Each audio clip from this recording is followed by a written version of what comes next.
so many pieces all back together now. What's your vision?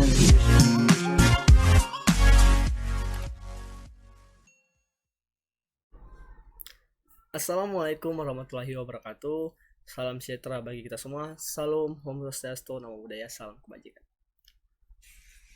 Kembali lagi dengan saya di channel YouTube Ariski Newbie. Baiklah, kali ini saya akan mempresentasikan sebuah tugas perkuliahan. Di sini saya akan mempresentasikan tentang business plan atau rencana bisnis gitu ya. Baiklah, langsung saja tanpa lama-lama kita masuk ke representasinya. Baiklah, saya mulai. Bismillahirrahmanirrahim. Perkenalkan, nama saya Ariski Putra Rahman, NIM 20200801 dari Universitas Esa Unggul. Program studi Teknik Informatika angkatan 2020 dan sekarang sedang mengenyam di semester 3. Kali ini saya ada tugas perkuliahan mata kuliah kewirausahaan ya, PKWU biasanya kita dengar. Di sini saya membuat business plan, di mana yang terhormat dosen pengampunya Ibu Api dan Pak Irwan. Beliau merupakan dosen pengampu kewirausahaan di Spada Dikti ya, atau yang mata kuliah yang diambil saya sekarang. Sebelumnya, untuk informasi, saya sedang menjalankan program pertukaran mahasiswa merdeka atau PMM angkatan pertama dari MBKM Merdeka Belajar Kampus Merdeka. Oke. Di sini langsung saja kita ke business plan saya, yaitu warung internet yang tidak biasalah, yang udah biasa kita dengar kan begitu, atau yang biasa disingkat warnet. Di sini saya mengusul sebuah nama bisnis yaitu Ariskinet. Oke, slide selanjutnya. Latar belakang. Yang pastinya setiap kita membuat suatu perencanaan pasti kita membutuhkan latar belakang, dan yang akan menjadi topik permasalahan atau acuan kita untuk membuat itu semua. Latar belakang. Di masa pandemi ini, di masa sekarang, dengan perkembangan teknologi yang semakin cepat, di mana kita lihat semua bidang sekarang dikaitkan dengan teknologi, atau kita sebut itu dengan digitalisasi. Permasalahan semakin muncul, terutama orang yang belum melek internet atau yang masih gaptek lah dengan teknologi akan sangat kesusahan dalam menggunakannya. Lagi ini hal yang baru, yang sangat baru, atau order baru atau zaman yang baru. Perkembangan teknologi pada saat ini sudah tidak terbendung lagi, tidak bisa kita elak, tidak bisa kita tidak menerima. Bahkan pada saat ini sekarang setiap detik manusia tidak akan lepas dengan teknologi, mulai dari bangun tidur hingga tidur lagi. Jadi teknologi itu bukan cuma internet, bukan sosmed aja gitu ya. Teknologi itu hal-hal yang terbarukan gitu, produk-produk terbarukan. Hidup kita pasti berhubungan dengan teknologi. Pastinya dengan perkembangan teknologi maka memudahkan kita pada segala sesuatu. Dampak positif dari teknologi. Bahkan saat ini teknologi sudah merupakan suatu tren kehidupan kita, di mana kita bisa analoginya, misalkan kita sekarang mempunyai sebuah HP yang tiap hari, tiap detik bahkan kita akan memeriksa atau memegangnya. Jika suatu saat HP tersebut hilang, pasti itu akan membuat seperti kebutuhan primer hilang. Semuanya hilang, dari pesan, chat, informasi, dokumen, semuanya akan menghilang. Jadi sekarang teknologi atau handphone itu merupakan kebutuhan primer, tidak bisa kita tolak ya, secara umum, secara pikiran umum kita begitu. Pemakaian teknologi merupakan simbol dari kemodernan. Jadi yang menggunakan teknologi adalah pasti orang-orang yang sudah masuk ke zaman modern gitu. Bisa menunjukkan status sosial seseorang. Semakin canggih produk yang kita gunakan, semakin banyak teknologi yang kita manfaatkan, maka menunjukkan semakin tinggi status sosial kita atau dipandang lebih modern untuk masa sekarang. Dengan semakin meningkatnya kebutuhan tersebut, masyarakat akan mendapatkan informasi dan komunikasi, menuntut akan adanya kemudahan dalam mengakses segala hal. Oleh karena itu, saya berinisiatif untuk membangun atau mengembangkan bisnis internet, karena internet merupakan akar dari teknologi itu gitu. apalagi yang sedang kita gunakan sekarang. Bisnis ini selalu dibutuhkan pastinya karena informasi yang dijualnya atau jasa sebagai sarana komunikasi, sarana bisnis, dan di segi apapun itu, serta sebagai media hiburan. Apalagi dengan kehadiran jejaring sosial atau sosmed yang saat ini sangat digandrungi masyarakat, kenyataan ini tentu akan meningkat para pengguna internet karena internet adalah dasarnya. Oke, selanjutnya itu bidang usaha. Jadi bidang usaha ini yaitu warnet atau warung internet merupakan salah satu jenis wirausaha yang menyewakan jasa internet kepada halayak umum, semua kalangan yang bisa menggunakannya gitu. Bidang usaha ini bergerak pada kewirausahaan jasa bentuknya. Secara umum ada dua hal yang utama atau yang sangat penting perlu diperhatikan dalam membangun warnet ini. Ini wajib dimiliki sebagai founder atau ownernya, yaitu sisi bisnis atau manajemennya dan di sisi teknologinya. Jadi orang warnet dia wajib melek dengan jaringan komputer, tahu gimana struktur, topologi, dan lain-lainnya, karena itu akan sangat meresahkan jika tidak mengetahui itu. Bahkan akan terjadi permasalahan jika kita gaptek atau tidak tahu dengan jaringan komputer. Paling tidak kita bisalah menggunakan internet. Dalam manajemen warnet, isu yang ada biasanya berkisaran masalah ya marketingnya, promosi harganya, kesaingan. Ya jangan pernah berkonsentrasi pada teknis gitu, karena pada akhirnya sensi bisnis menjadi faktor penentu keberhasilan pendapatan kita. Tidak bisa kita menolak ya manajemen bisnisnya. Dimana bisnis di sini yaitu penempatan warnet seperti lokasi strategis gitu ya. Kemudian tersedianya banyak komputer atau banyak jasa yang kita tawarkan. Kemudian lokasinya harus strategis pasti, seperti dekat sekolah, kampus, perkantoran, atau tempat makan, tempat minum gitu kan. Itu jangan kita buat di dalam sebuah perhutanan atau hutan lindung gitu kan, yang sudah jauh dari halayak umum. Oke, selanjutnya tujuan di sini berdasarkan penjelasan sebelumnya, saya bermaksud ingin mendirikan sebuah usaha warnet yang bertujuan pertama, merintis sarana informasi, komunikasi, dan hiburan bagi masyarakat, memperkenalkan dunia internet kepada masyarakat sebagai bagian dari kemajuan teknologi, pastinya sebagai peluang usaha tersendiri bagi saya, membuka lapangan kerja baru.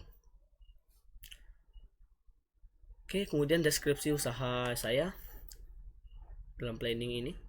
Nama usaha Ariskinet. Mengapa harus ada net? Biasanya warnet itu sangat berhubungan dengan diakhiri dengan net imbuhannya gitu. Misalnya Econet, Prenet, Stylenet gitu. Pasti ada net-netnya gitu ya.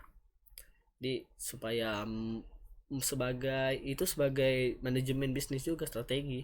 Jadi mindset orang kalau ada Ariskinet, oh ini warnet berarti begitu. Kemudian bentuk dan bidang usaha.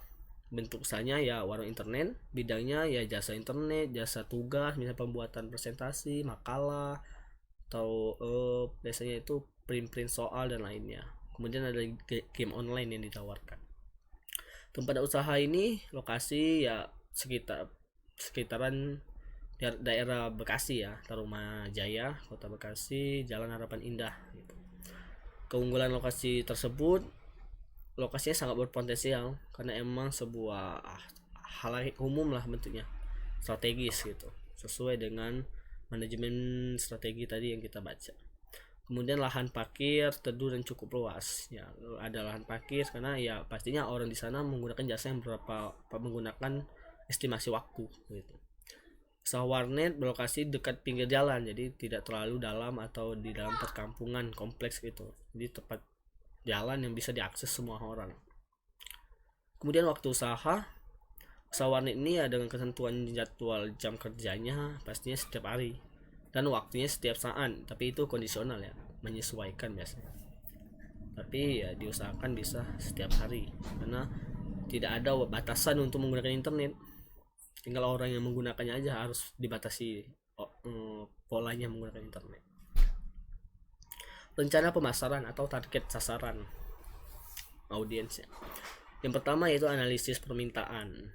Jadi secara analisis permintaan, melihat dari kegunaan atau kebutuhan di masa saat ini, warnet akan diminati di kalangan masyarakat palingan batasan umur 6 tahun itu udah bisa biasanya, sampai 60 tahun atau lebih itu bisa. Dari analisis pesaingnya, surveinya karena di daerah ini tidak terlalu masih sepi lah dengan warnet, jadi belum terlalu memiliki pesaing. Mungkin dari segi ini kualitas jaringan misalnya atau kenyamanan di tempatnya itu menjadi tolak ukur. Pada analisis pasar itu segi geografi, target sasaran usaha ini yaitu warga yang masih sekitaran daerah. Gak mungkin kan orang dari Jakarta Barat gitu ke Bekasi cuma untuk menggunakan jasa warnet karena itu kan udah tersebar lebih banyak warnet. Kemudian secara segi demografinya ya target sasaran usaha ini menjangkau semua kalangan, bisa selagi dia bisa menggunakan internet, sudah mengetahui atau mau belajar itu bisa. Maksudnya anak-anak, pelajar, mahasiswa itu udah sangat aktif gitu, orang dewasa biasanya, dan bahkan usia lanjut untuk hiburan biasanya sering. Kemudian rencana produksi ini lumayan ya. Jadi yang mengapa saya menjelaskan tentang bisnis ini ya karena saya dengan background IT, jadi lumayan masih kewirausahaan di bidang IT, jadi kan masih terhubung lah, berkaitan dengan jurusan saya. Di sini kita lihat ada gambar dulu ya. Gambar ini ya ini penampakan biasanya dari warnet gitu. Ini ya untuk kliennya atau server intinya gitu ya, sebagai admin.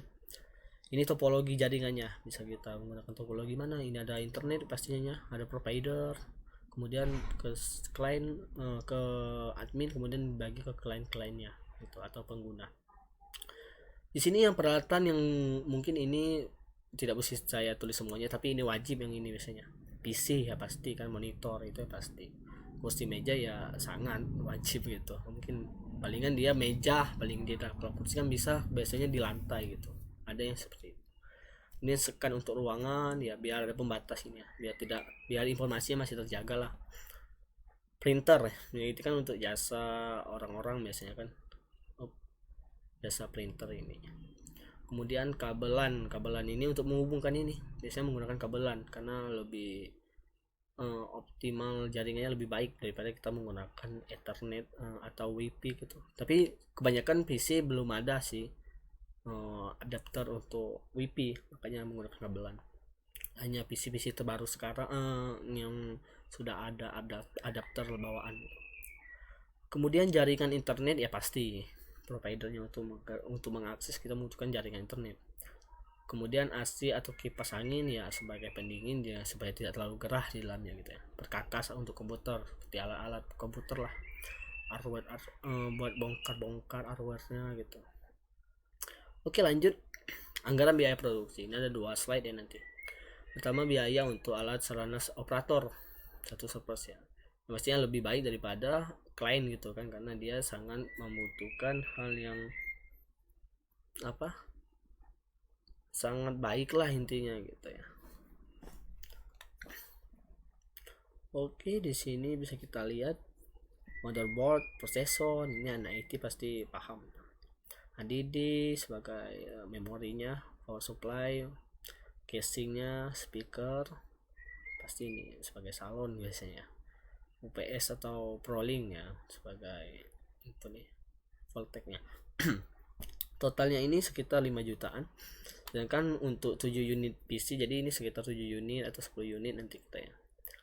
Itu anggarannya sama aja sih alatnya, tapi ini tidak termahal, lebih murah biasanya diambil speknya ya. Tapi ini untuk 7 ya, jadi harga ini untuk 7 PC. Motherboard misalkan ini ya, 7 4 juta.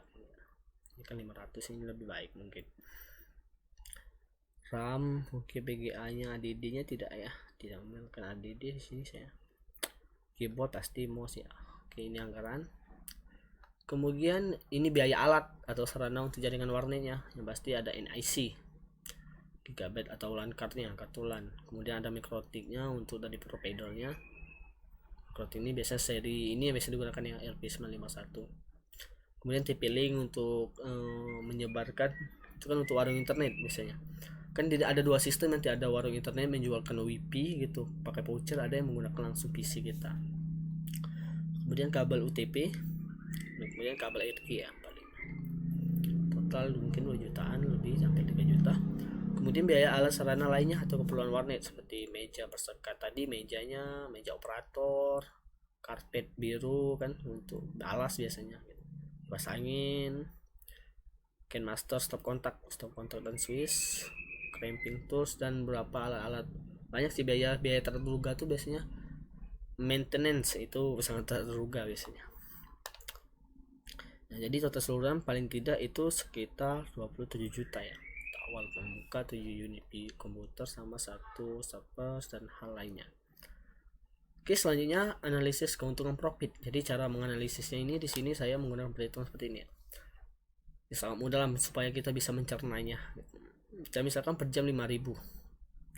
Sehari 10 unit komputer dalam 1 jam. Sekarang 10 unitnya ya. Ini 50.000. 1 jam.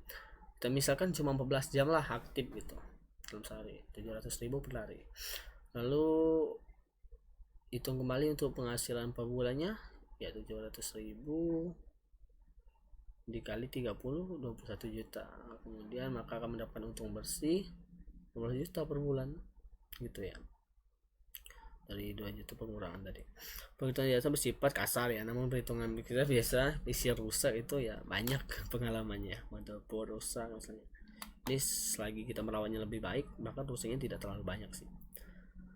Keuntungan pun dapat berubah jika patok jam harganya berbeda, belum pakai voucher tadi kan, itu bisa lebih baik mungkin. Palingan bersihnya tuh 5 juta sampai 10 juta biasanya. Tergantung banyak PC-nya. Jika suatu waktu terjadi kerusakan atau kendala pada komputer kita, ya maintenance-nya tadi ya. Oke, begitu saja penjelasan tentang bisnis plan dari saya. Terima kasih telah menonton. Terima kasih dosen pengampu Ibu Api dan Pak Irwan. Jika ada pertanyaan bisa di kolom komentar. Ada masukan atau saran di kolom komentar, atau bisa menghubungi langsung saya di sini ya. Username sosial media saya sama ada nomor WA, nomor HP, silakan. Terima kasih atas perhatiannya. Selamat malam, selamat mungkin menonton pagi ya, selamat pagi, selamat beraktivitas. Semoga kita semua dalam keadaan sehat, selalu sehat, stay safe and healthy gitu ya. Oke, sekian dari saya. Selamat beraktivitas. Salam mahasiswa. Hidup mahasiswa. Wassalamualaikum warahmatullahi wabarakatuh. So many pieces all back together now. What's your vision?